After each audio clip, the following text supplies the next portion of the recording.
Question 1. So for part A, we're being asked to find the direction of motion of Q. So Q's got a velocity of 20I minus 5j. So for every 20 it goes to the right, it goes 5 down. So let's work out what this acute angle is here using SOHCAHTOA, opposite over adjacent. So tan, inverse tan 5 over 20 is 14.03. So this acute angle is 14.03. But we're being asked to give the answer as a bearing, so that's measured from north clockwise. So we need to add on this additional 90 degrees here. So 90 plus 14.03 is 104 degrees to the nearest degree. Now for part B, we're being asked to find expressions for P and Q in terms of T. Now P has got a starting position of 400I. So column vector format, that's 400, 0. And then P's velocity is 15I plus 20j. So for every second it travels 15 to the right and 20 up. So the distance it's going to travel is going to be t times this.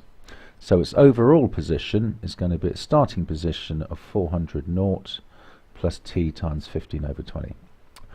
Okay, so that's a perfectly good final answer in column vector format, but if you want to give it in terms of i's and j's, that would be your answer.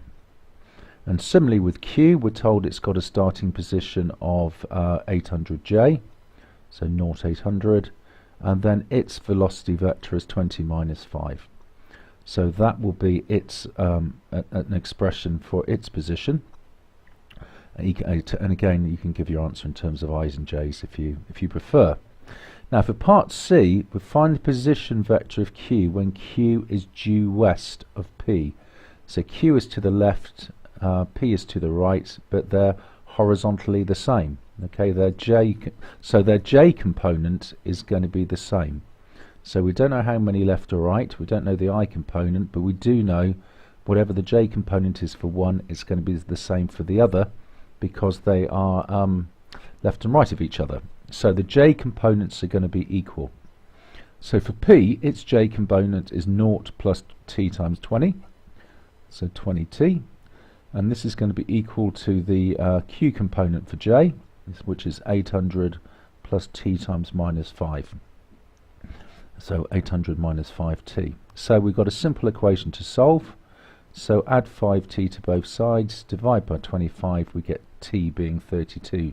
So after 32 seconds, Q is going to be due west of P. So where will Q be after 32 seconds? Well, let's take the Q expression. So it's 800 plus 32 lots of 20 minus 5, which is this.